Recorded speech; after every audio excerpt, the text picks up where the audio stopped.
My name is Sella, and I'm a student graphic designer with a focus in brand identity and package design.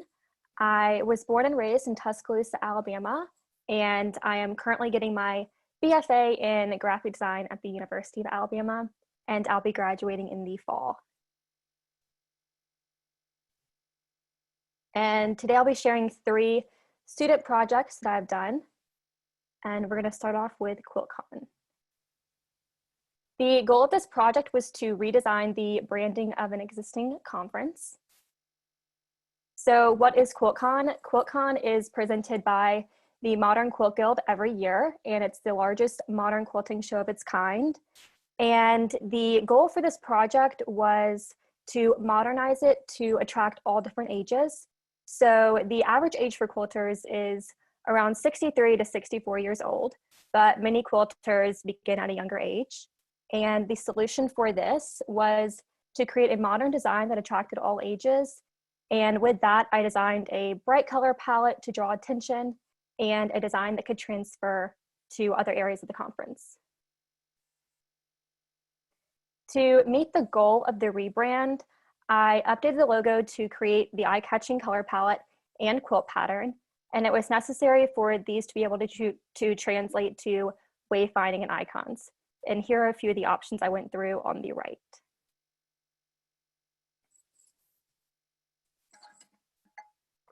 And then the logo below is very simple, yet exciting and modern. And this is exactly what we needed for the conference. And it also allowed a way for us to break up the conference colors into separate blocks. The color palette was probably the most challenging thing for me. I asked many people their opinions on different color palettes, and it all varied. So the final color palette is this. And I used the typeface Dunbar for the entire project. And here are a few different ways the logo can be seen throughout the conference. So it goes from more information to less information to just the icon, which stands alone beautifully. And the wayfinding system for the conference comes directly from that quilt logo pattern. And the unique arrows bring together the entire conference. And it's very modern and geometric, which is exactly what we wanted. And here are a few ways that can be seen throughout signage in the conference. And then this is the program book. So I took that icon in the logo and turned it into this beautiful pattern that you can see on the front. And this is the welcome page and frequently asked questions page. A shortened version of the agenda. It's over the course of 4 days, so it would have been a lot. And what to do in Atlanta, so places to eat, visit, and also the advertisement is in the program. So it's get a free pass to QuiltCon if you become a member of the Modern Quilt Guild. And here is the tote bag, conference badge, and shopping bag, which is the elective touch point. I took the icon, which is fill color, and I turned that into a stroke, and it looks like an outline. So this was a way for it to be recognizable, but also a new, creative, and different way to present that logo. Off to my next project, Active Air. The goal of this project was to create a system that accurately depicted a chosen typeface. I chose Active Grotesque, and it was created by Dalton Mag and was designed to be simple, consistent, and clear, which is the perfect setup for an airline. And I got the name Active from the translated version of active in English, which means something that is characterized by movement or action. And here are a few of the options that I went through.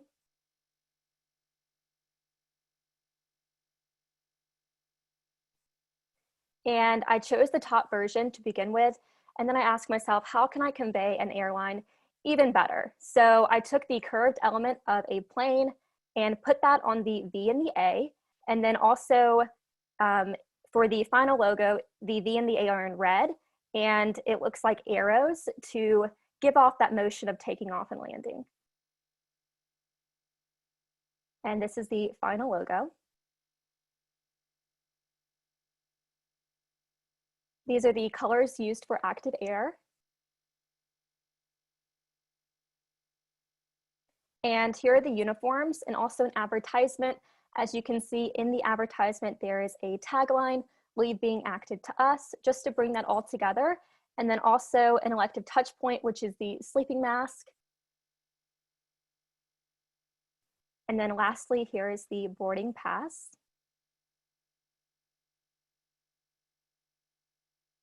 The final project I'm going to show you is my personal favorite. It is Sombre beer packaging.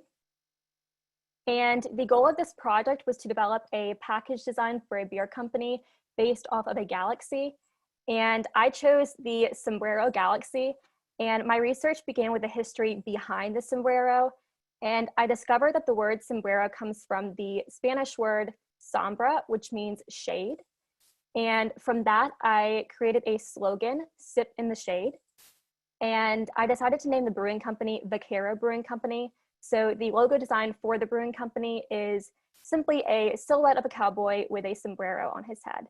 And the typefaces used for this project are A Love of Thunder and Roboto.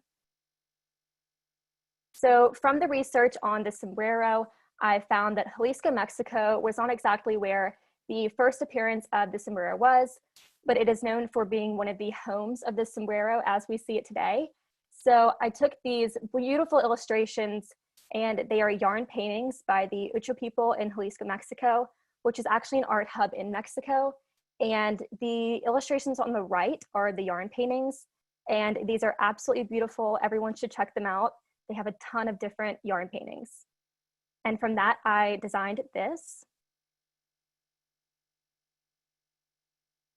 And this is the die cut for the packaging design.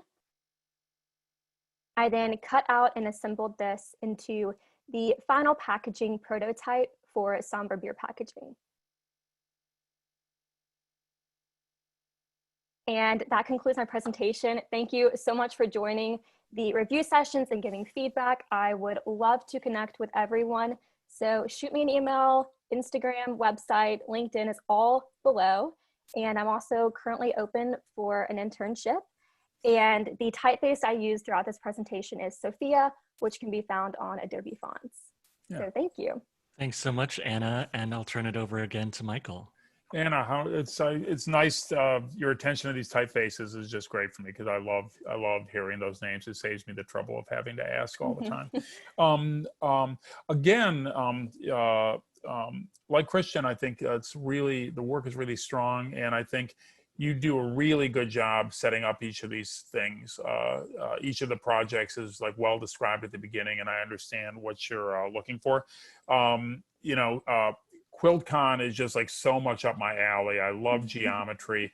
It's a dangerous assignment to take on in a way, because it's one of those things where quilts are already so graphic.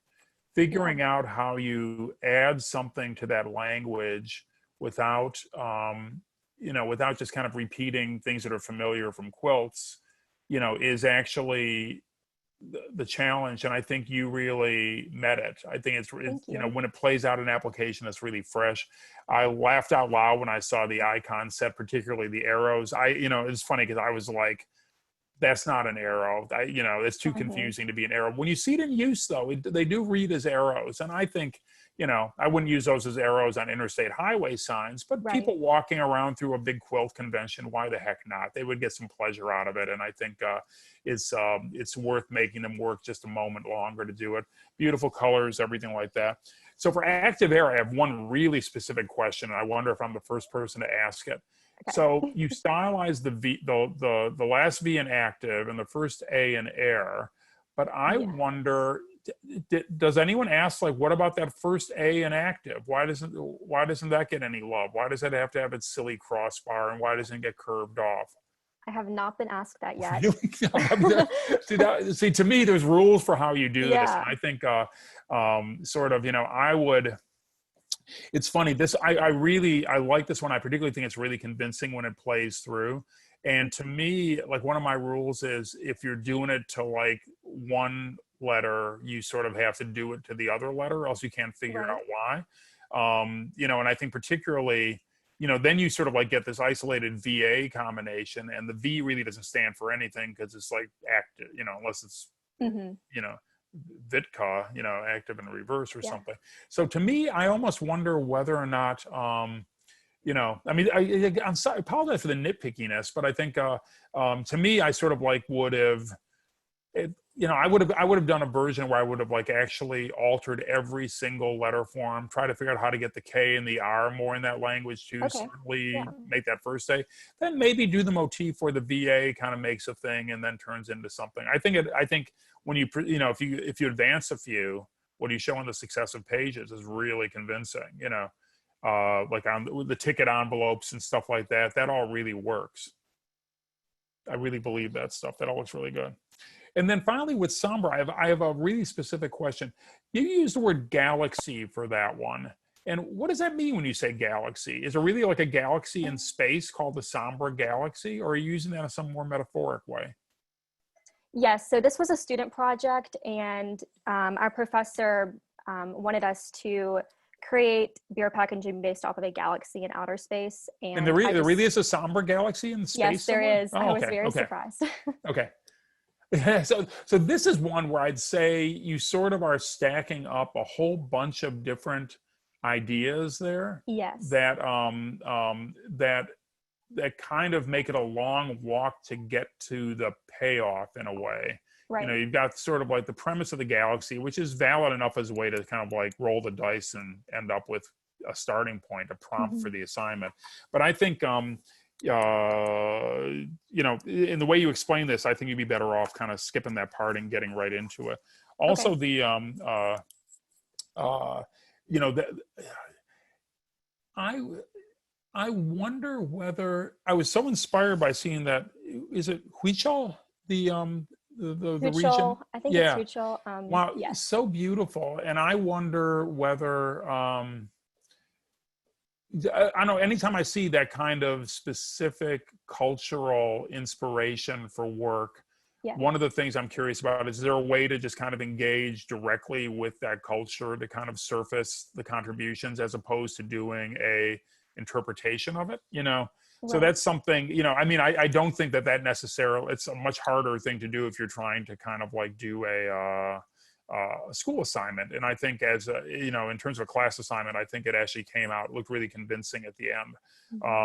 You know, I think in the actual practice, it actually gets, it can, you know, I think that's the one that I think had, as opposed to the first two, which I think had really beautiful kind of, you know, I know right away what I'm looking at. I'm surprised and pleased with the way you resolved them. That one just seemed like it was a bit of a complicated passage from the original idea all the way through to the end. There's probably a way to kind of take the same material and just straighten it out a little bit. And one of the things that I'm conscious of, and it's advice I think for everyone on the call, is sometimes you get the opportunity to present your work live to someone, but increasingly I suspect you're going to be in a situation where someone says, you know, where someone just visits a Porfolio site, or you send someone a PDF and they're kind of like flipping through themselves.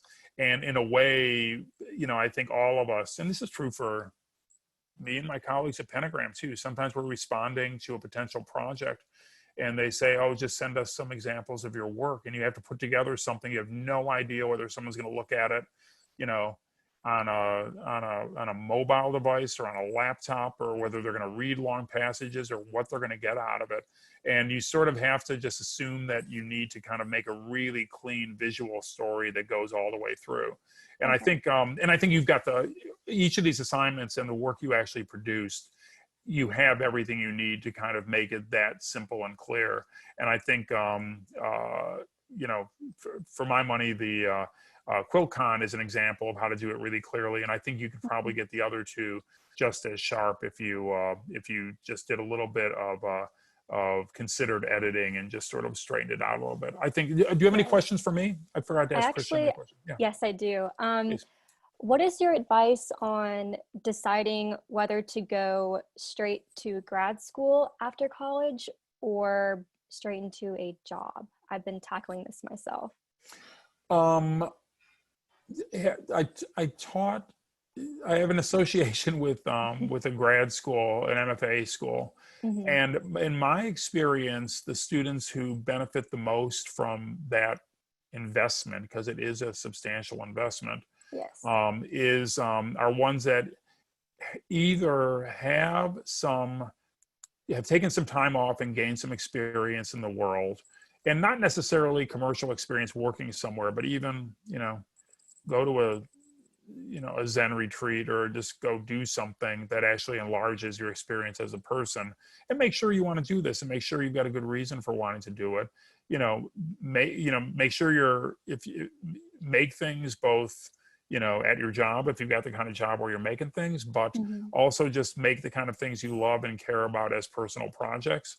And then, after a couple of years of that, it might be a good time to return. I do think that sometimes there's a good, I know there are some, I've worked with some talented people who actually had non-design undergraduate degrees. They were English majors or biology majors or something, and then got interested in graphic design kind of just from a class or two they took at wherever they got their bachelor's degree, and then take an MFA to really exploit that interest. And I think there's logic to that too. Again, I've never worked in a place where I required people to have a degree at all, to tell you the truth. And I don't have I just have a bachelor's degree. And, I used to think I should go get a master's degree like my wife, who has two, and my daughter, who's getting a PhD. I'm the least educated member of my family at this point. So it's a great thing if you can do it, but it's not necessary if your goal is to work as a designer. You should really do it because you've got the right reasons. Do it at a time that's right for you, where you can really make the most out of what's going to be an investment of time and probably money. Okay. Thanks, Anna, and thanks, Michael. I really appreciate, especially Anna, taking all of the tech problems in stride. Yeah, way to roll with it, Anna. It won't be the first time.